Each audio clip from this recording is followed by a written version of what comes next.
B mbega uri kidemu c'ingidi kimwe aho giciye umunegeri wese aca aba ready canke uri kakana kudutaye k'amafyeri katonaje batagahaye paye mbega unwa gakura wa muri class imisi yose ufise aka makeup canke uri wa murokora kwega amajipo dusohotse nka nihora ubonye na campa agasopo.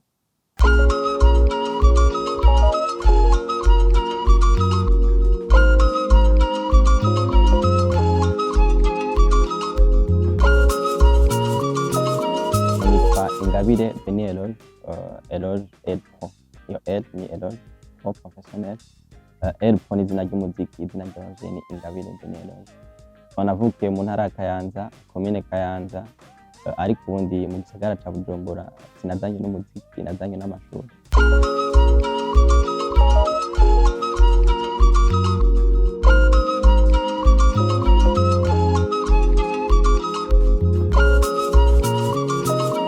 Natangiye kuva nkiri umwana, nahereye muri Kohara niga mu wa gatatu ndabandanya gushika aho nshika i Bujumbura ndabandanya kuririmba mu makohara, mu nyuma nza kuba umu DJ ngira ko mba n'umu artiste, niho natangiye kanya solo muri 2015 yamboneje ndakora.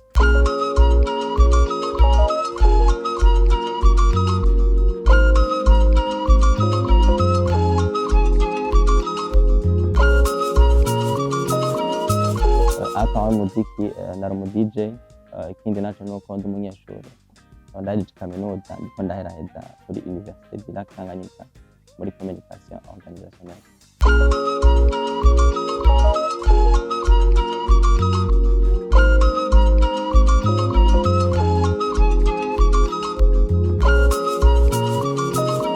Ego ndavuza insima, ndavuza gitari, naravuza na batterie, ariko ubu si cane ko naciye ninjira mu bindi mbu mu DJ sinabandanije kwanya kuvuza cane ko nabikora nkiri mu makohara.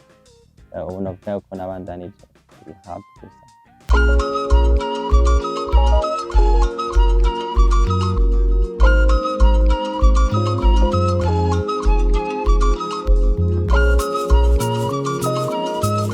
Elko ariyandikira, nta muntu n'umwe amandikira ivyo yandika kwa mutwe.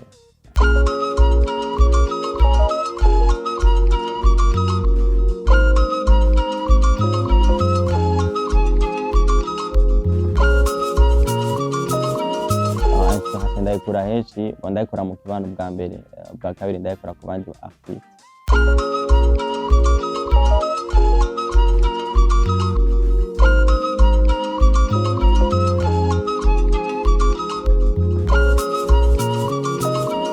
Indirimbo sanzwe ndirimba zitanga message yo guhanura, ariko ndabikora cane no kugira mfasha abantu kuryoherwa, kwishima, kwikura.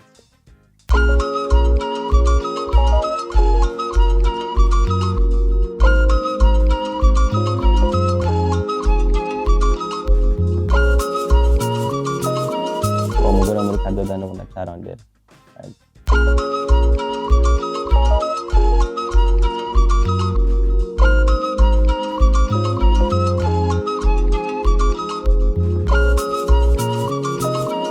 Sinyari navuga ko bwari ubutumwa hirya gihe hari abantu batari bafite abakunzi, kandi ngene abantu babifata bamengo umuntu adafite umukunzi, bamengo ni igicibwa, mwama mubibona ku masitati ngo umuntu adafite umukunzi no munsi no kuja gukora ibikorwa rusangi no kuja kugira iki.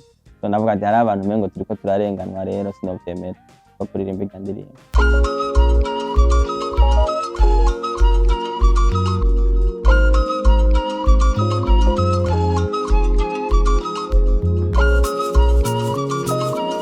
Abarinzi basanzwe banyisiha, novuga nka 90, novuga Jeko, novuga Kendrick Lamar, novuga Diamond.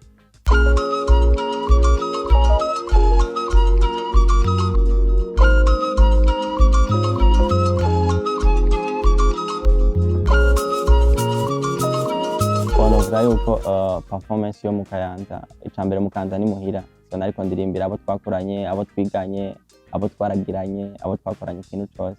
Iyindi performance ni Gitega, nasanze hari abantu bakunda kuryoherwa cane, uriko uraririmba urabona ko hari vibe.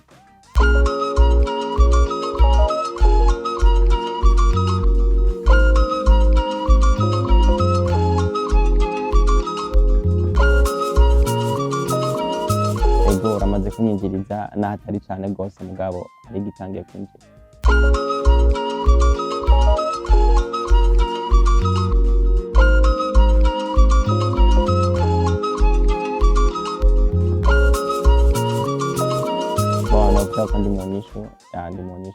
wavutse ukabona urakomeye, so ubuzima bukabandanya uko biba bimeze kose buri mu nyishu.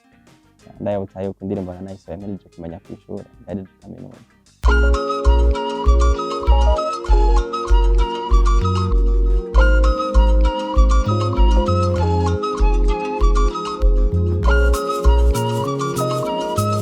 Novuga yuko sinshobora kwirimita mvuge ngo nzoba ndaha, nshobora gusanga noba nanaharenze ariko ico ndico ni heza cane kurusha uno munsi.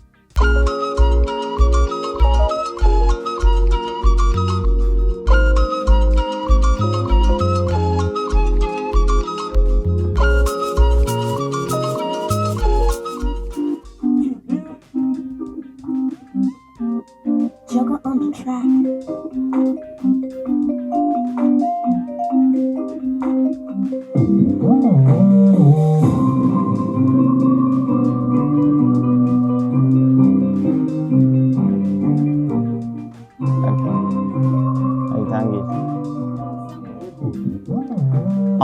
Niwe nari nizeye ko utazompemukira, nagufata nk'umuco uzokwamumurikira, nakubona nk'inzira izokwama inzimurura, none umbereye icumu ry'amara inzibagura, naraguhaye byose ndibiye kukubura, naguhaye urukundo umwasi ararusahura, nagucafye nk'ishusho y'urukundo uratabura, n'iketi nanditse utanarisomye ugaturira, niwe nakunze ndakwihambere ndakwihebera, narakorota ijoro sinifuza ko rihera, kuva aho ugiriye naronze ndi no mu guhera, sinkiri wa musore uzubu nirirwa ndarira, uwo mbonye wese sanga ari ukumuhamagara, sinkigira aho ncira icibagiwe nayo mira, narakorota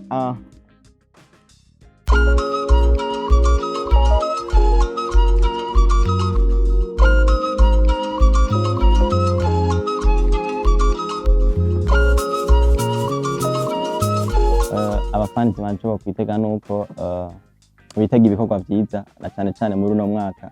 Novuga yuko nshaka gutera inziga abantu bagira ama awards n'abantu bose bategura ibiteramo, so kuburyo umuntu wese azobigira hatari mu izina ryanje azomaramara, kandi baza kubungiye kubaha ibintu ari bwigere ndabaha ibyo nakora sinabikora ndi kw'ishuri, ariko ubu nkaba ndi libre ntashobora gukora umuziki ndavyifuza.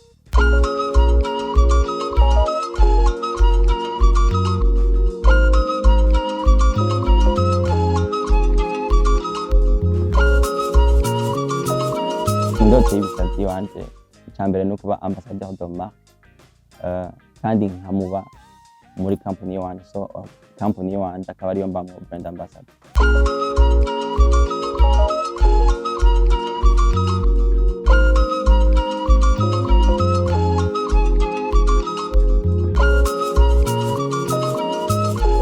Edfo nitaki kwemeza yuko uri umuhapera mwiza, icemeza yuko ndi umuhapera mwiza icambere nuko kuva ntangira kwandika kuva ku ndirimbo ya mbere ata musi n'umwe ndigera ndigira rap ndirimba indirimbo idafise amahime du début à la fin, ico ni icambere. Ica kabiri nuko navuga yuko ndi umuhapera ari mu bahapera ba mbere bazi kwandika ngaha mu Burundi.